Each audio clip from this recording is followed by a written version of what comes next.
Good to see you, Facebook Live, Instagram. What's up, friends? Nice to see you all. Hopefully, you're having an amazing morning, evening, afternoon, wherever in the world you're tuning in from. Good to have you here as always. We are on day number 70 of our 100-day personal performance and business growth challenge. And for day number 70, we are focused on the topic, which is you become the 5 people that you hang out with the most often. Now, as you're tuning in, I would love to know, number 1, where you're tuning in from. Number 2, love to know 3 things you're grateful for. Also, if anyone knows Will Smith, would love to go say hi to him while he's here filming in Miami. Martin Lawrence, too. Both fun guys. Let's see. What's up, friends in New Jersey? Greetings from Brazil. Michelle, welcome. Welcome. Victor, welcome. Raina, welcome.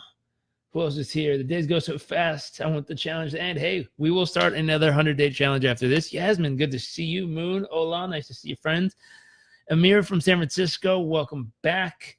Kiara, welcome. Now, as you're tuning in again, one more time, number 1, where you're tuning in from. Number 2, let me know 3 things you're grateful for. Throw it in the comments section. I always ask because it's good to focus your mind and your thoughts on what's great about your life and what's amazing. I'll probably be on set and get your location. Shh, perfect. Give me a pass for on set, Michelle. I'd love to come say hi. Victor, God, family, my mentor, especially Jim Rohn. Very cool. Amanda, welcome, welcome. So today is you are the 5 people you consistently spend time with. Now, I don't know. Have you heard this before? So real quick, let's start off in the comments. Have you heard this thought process that you become who you hang out with? Meaning you pick up their thought patterns. You pick up their conversation patterns. You start talking like them. You start acting like them. You start thinking like them. You start seeing the same limitations and or the same abundance when it's available. Carrie says, I've heard it. Who else has heard that? Magda says, yes, I've heard this. Sonia says, yes. Okay, so people are familiar. Rob says many times. And so oftentimes what I've seen, and there's a heartbreaking element to this, is people say, oh, if I want to level up, that means I have to ditch all these people that I used to spend time with. I have to leave behind in the dust all these people who are not up to standard of what I want to achieve in life. And I hear this kind of stuff, and it's very self-centered, and it's kind of a total move. I bleep myself just for you all people so you don't have to hear that stuff. But it's really not that kind of a move. Like, you're friends with people for 18 years of your life, and then you're like, I'm out because you're not cool enough to hang out with. You're not upholding the standard. Now, I believe in something, which is, I refuse to lower my standard to meet people who won't raise theirs. Like, I get that. At the same time, there's a distinction I made about this a long time ago because it hurt my heart when I first thought this through. I'm like, why would I ditch my friends?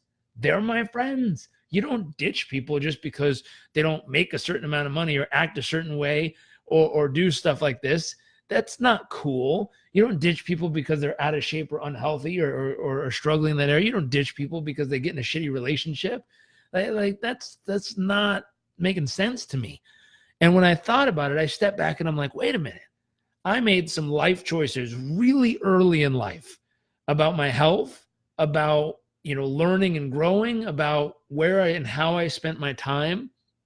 And as I made these decisions, like not drinking in high school or college or any of these things, not going to a lot of parties or anything like that, working out every day, waking up at 5:30 in the morning, which pissed off my college roommates. God bless them. Sorry about that, guys. I used to have an alarm that'd go off at 4:45 in the morning to wake me up to go running in the morning. And you could imagine they would come home at 2:30 or 3 in the morning from partying, and mine would go off at 5:30. I'd be like, I'm awake. They'd be like, shut it off.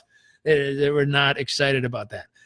And then I'd blend juices, be like, in the kitchen, waking everybody up in the house. But as you can imagine, it created friction in the concept of like, wow, I'm supposed to ditch all these people. I'm just supposed to, raise my standard and cut them out. And it didn't seem right. And so I stepped back and I thought this through. And I said, what's a slight 2 millimeter shift here that might make a big difference? And what it was everyone And I used to say everyone is an example or a warning, meaning the way they lived their life was either a beautiful example of what to do or a big ass warning of what not to do. I was like, oh, well, hopefully you want to be an example. And then I thought that through. And one day it hit me, and I realized everyone is an example and a warning. And what I mean by everyone is example and a warning is in some part of their life, they're a beautiful example of what to do. And in some part of their life, they're a big ass warning of what not to do. And that's not for you to judge people. It's for you to say, hey, based on who I am, what I want to accomplish, my goals, my dreams, my desires, is that an example of something that's going to help me get closer to the dream? Or is that a warning of something that's going to actually bring me back further away from the dream? Now, either way, when you realize that, then the key becomes you can hang out with everybody. And I love hanging out and learning from homeless people. I love hanging out and learning from people who are executives in big companies. I love hanging out and learning with students who are much younger than me, but a lot of times brilliant and can teach me a lot in life. And I love hanging out with people much older than me who have a lot of life experience, who can share something I've never experienced yet before. I love hanging out with all kinds of people. Now, the key is to hang out with them when they're at their best. What does that mean? Find the thing that they're world class at. Now, they could be world class at being an incredible parent. They could be world class at making pasta. They could be world class in their money and finances. They could be world class in marketing. They could be world class in humor and laughter and joy. They could be world class in creativity and design and development. They could be world class in managing or leading, but they could be world class. I had friends who were world class at partying and world class at working out and athletes. A lot of my very good friends when I was younger, they made it to some level of pro athlete through beyond school. I was like, wow, shit. Now, what I realized was I wasn't the guy to go party with them. I was like, it's not my scene.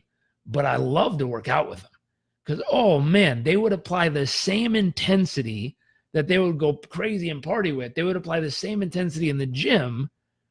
And that's useful. That's something like, wow, they could kick my ass in the gym. I would love someone to push me that hard. And I'd love to be able to hopefully push them back and challenge them to grow more.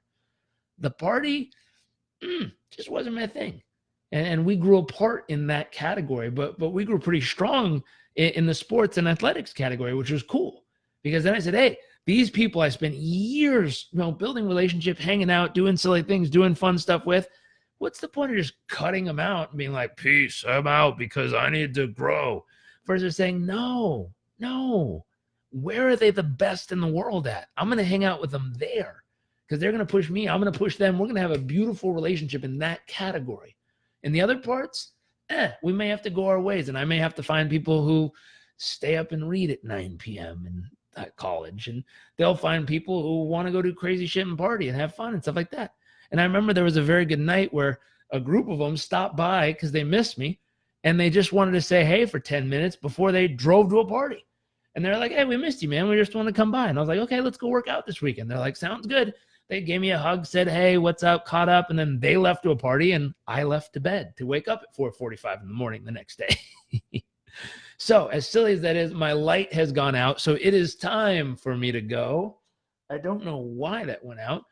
Anyways, I hope this was useful. I hope you learned something. I hope you apply this. And I will see you all tomorrow for day number 71 of our 100-day personal performance and business growth challenge. Till then, have an amazing evening, morning, afternoon. See you all soon.